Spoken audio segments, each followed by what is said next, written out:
Chapter 2. I must depend on hearsay, on old photographs, on stories told, and on memories which are hazy and mixed with fable in trying to tell you about the Hamiltons. They were not eminent people, and there are few records concerning them, except for the usual papers on birth, marriage, land ownership, and death. Young Samuel Hamilton came from the north of Ireland, and so did his wife. He was the son of small farmers, neither rich nor poor, who had lived on one landhold and in one stone house for many hundreds of years. The Hamiltons managed to be remarkably well educated and well read, and, as is so often true in that green country, they were connected and related to very great people and very small people. So that one cousin might be a baronet and another cousin a beggar. And of course, they were descended from the ancient kings of Ireland, as every Irishman is. Why Samuel left the stone house and the green acres of his ancestors, I do not know. He was never a political man, so it is not likely a charge of rebellion drove him out. And he was scrupulously honest, which eliminates the police as prime movers. There was a whisper, not even a rumor, but rather an unsaid feeling in my family that it was love drove him out, and not love of the wife he married. But whether it was too successful love or whether he left in pique at unsuccessful love, I do not know. We always prefer to think it was the former. Samuel had good looks and charm and gaiety. It is hard to imagine that any country Irish girl refused him. He came to the Salinas Valley full-blown and hearty, full of inventions and energy. His eyes were very blue, and when he was tired, one of them wandered outward a little. He was a big man, but delicate in a way. In the dusty business of ranching, he seemed always immaculate. His hands were clever. He was a good blacksmith and carpenter and wood carver, and he could improvise anything with bits of wood and metal. He was forever inventing a new way of doing an old thing and doing it better and quicker. But he never in his whole life had any talent for making money. Other men who had the talent took Samuel's tricks and sold them and grew rich. But Samuel barely made wages all his life. I don't know what directed his steps toward the Salinas Valley. It was an unlikely place for a man from a green country to come to, but he came about 30 years before the turn of the century, and he brought with him his tiny Irish wife, a tight, hard little woman, humorless as a chicken. She had a dour Presbyterian mind and a code of morals that pinned down and beat the brains out of nearly everything that was pleasant to do. I do not know where Samuel met her, how he wooed her, married. I think there must have been some other girl printed somewhere in his heart, for he was a man of love and his wife was not a woman to show her feelings. And in spite of this, in all the years from his youth to his death in the Salinas Valley, there was no hint that Samuel ever went to any other woman. When Samuel and Liza came to the Salinas Valley, all the level land was taken. The rich bottoms, the little fertile creases in the hills, the forests, but there was still marginal land to be homesteaded, and in the barren hills, to the east of what is now King City, Samuel Hamilton homesteaded. He followed the usual practice. He took a quarter section for himself and a quarter section for his wife, and since she was pregnant, he took a quarter section for the child. Over the years, 9 children were born, 4 boys and 5 girls. And with each birth, another quarter section was added to the ranch, and that makes 11 quarter sections, or 1,760 acres. If the land had been any good, the Hamiltons would have been rich people, but the acres were harsh and dry. There were no springs, and the crust of topsoil was so thin that the flinty bones stuck through. Even the sagebrush struggled to exist, and the oaks were dwarfed from lack of moisture. Even in reasonably good years, there was so little feed that the cattle kept then running about looking for enough to eat. From their barren hills, the Hamiltons could look down to the west and see the richness of the bottomland and the greenness around the Salinas River.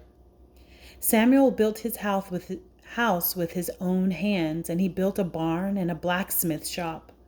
He found quite soon that even if he had 10,000 acres of hill country, he could not make a living on the bony soil without water. His clever hands built a well-boring rig, and he bored wells on the lands of luckier men. He invented and built a threshing machine and moved through the bottom farms in harvest time, threshing the grain his own farm would not raise. And in his shop he sharpened plows and mended harrows and welded broken axles and shod horses. Men from all over the district brought him tools to mend and to improve. Besides, they loved to hear Samuel talk of the world and its thinking, of the poetry and philosophy that were going on outside the Salinas Valley. He had a rich, deep voice, good both in song and in speech, and while he had no brogue, there was a rise and a lilt and a cadence to his talk that made it sound sweet in the ears of the taciturn farmers from the valley bottom. They brought whiskey, too, and out of sight of the kitchen window and the disapproving eye of Mrs. Hamilton, they took hot nips from the bottle and nibbled cuds of green wild anise to cover the whiskey breath. It was a bad day when 3 or 4 men were not standing around the forge listening to Samuel's hammer and his talk. They called him a comical genius and carried his stories carefully home. And they wondered at how the story spilled out on the way, for they never sounded the same repeated in their own kitchens. Samuel should have been rich from his well rig and his threshing machine and his shop, but he had no gift for business. His customers always pressed for money, promised payment after harvest, and then after Christmas, and then after, until at last they forgot it. Samuel had no gift for reminding them, and so the Hamiltons stayed poor.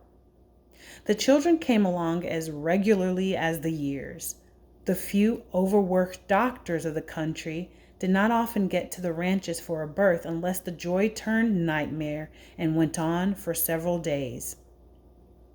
Samuel Hamilton delivered all his own children and tied the cords neatly, spanked the bottoms, and cleaned up the mess. When his youngest was born with some small obstruction and began to turn black, Samuel put his mouth against the baby's mouth and blew air in and sucked it out until the baby could take over for himself. Samuel's hands were so good and gentle that neighbors from 20 miles away would call on him to help with the birth, and he was equally good with mare, cow, or woman. Samuel had a great black book on an available shelf, and it had gold letters on the cover. Dr. Gunn's Family Medicine. Some pages were bent and beat up from use, and others were never opened to the light. To look through Dr. Gunn is to know the Hamiltons' medical history. These are the used sections: broken bones, cuts, bruises, mumps, measles, backache, scarlet fever, diphtheria, rheumatism, female complaints, hernia, and of course everything to do with pregnancy and the birth of children. The Hamiltons must have been either lucky or moral, for the sections on gonorrhea and syphilis were never opened. Samuel had no equal for soothing hysteria and bringing quiet to a frightened child. It was the sweetness of his tongue and the tenderness of his soul. And just as there was a cleanness about his body, so there was a cleanness in his thinking. Men coming to his blacksmith shop to talk and listen dropped their cursing for a while, not from any kind of restraint, but automatically, as though this were not the place for it. Samuel kept always a foreignness. Perhaps it was the cadence of his speech, and this had the effect of making men and women too tell him things they would not tell to relatives or close friends. His slight strangeness set him apart and made him safe as a repository. Liza Hamilton was a very different kettle of Irish. Her head was small and round, and it held small, round convictions. She had a button nose and a hard little set-back chin, a gripping jaw set on its course even though the angels of God argued against it. Liza was a good plain cook, and her house, it was always her house, was brushed and pummeled and washed. Bearing her children did not hold her back very much. 2 weeks at the most she had to be careful. She must have had a pelvic arch of whalebone, for she had big children one after the other. Liza had a finely developed sense of sin. Idleness was a sin, and card playing, which was a kind of idleness to her. She was suspicious of fun, whether it involved dancing or singing or even laughter. She felt that people having a good time were wide open to the devil, and this was a shame, for Samuel was a laughing man, but I guess Samuel was wide open to the devil. His wife protected him whenever she could. She wore her hair always pulled tight back and bunned behind in a hard knot. And since I can't remember how she dressed, it must have been that she wore clothes that matched herself exactly. She had no spark of humor and only occasionally a blade of cutting wit. She frightened her grandchildren because she had no weakness. She suffered bravely and uncomplainingly through life, convinced that that was the way her God wanted everyone to live. She felt that rewards came later. When people first came to the West, particularly from the owned and fought over farmlets of Europe, and saw so much land to be had for the signing of a paper and the building of a foundation, an itching land greed seemed to come over them. They wanted more and more land, good land if possible, but land anyway. Perhaps they had filaments of memory of feudal Europe, where great families became and remained great because they owned things. The early settlers took up land they didn't need and couldn't use. They took up worthless land just to own it. And all proportions changed. A man who might have been well-to-do on 10 acres in Europe was rat poor on 2,000 in California. It wasn't very long until all the land in the barren hills near King City and San Ardo was taken up, and ragged families were scattered through the hills, trying their best to scratch a living from the thin, flinty soil. They and the coyotes lived clever, despairing, submarginal lives. They landed with no money, no equipment, no tools, no credit, and particularly with no knowledge of the new country and no technique for using it. I don't know whether it was a divine stupidity or a great faith that let them do it. Surely such venture is nearly gone from the world. And the families did survive and grow. They had a tool or a weapon that is also nearly gone, or perhaps it is only dormant for a while. It is argued that because they believed thoroughly in a just, moral God, they could put their faith there and let the smaller securities take care of themselves.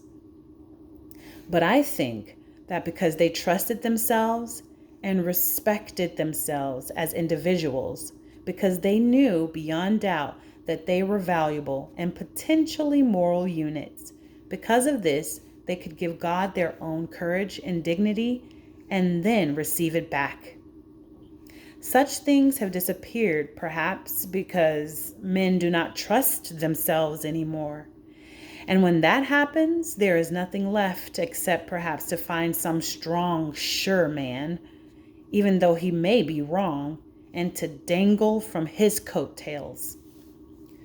While many people came to the Salinas Valley penniless, there were others who, having sold out somewhere else, arrived with money to start a new life. These usually bought land, but good land, and built their houses of planed lumber and had carpets and colored glass diamond panes in their windows. There were numbers of these families, and they got the good land of the valley and cleared the yellow mustard away and planted wheat. Such a man was Adam Trask.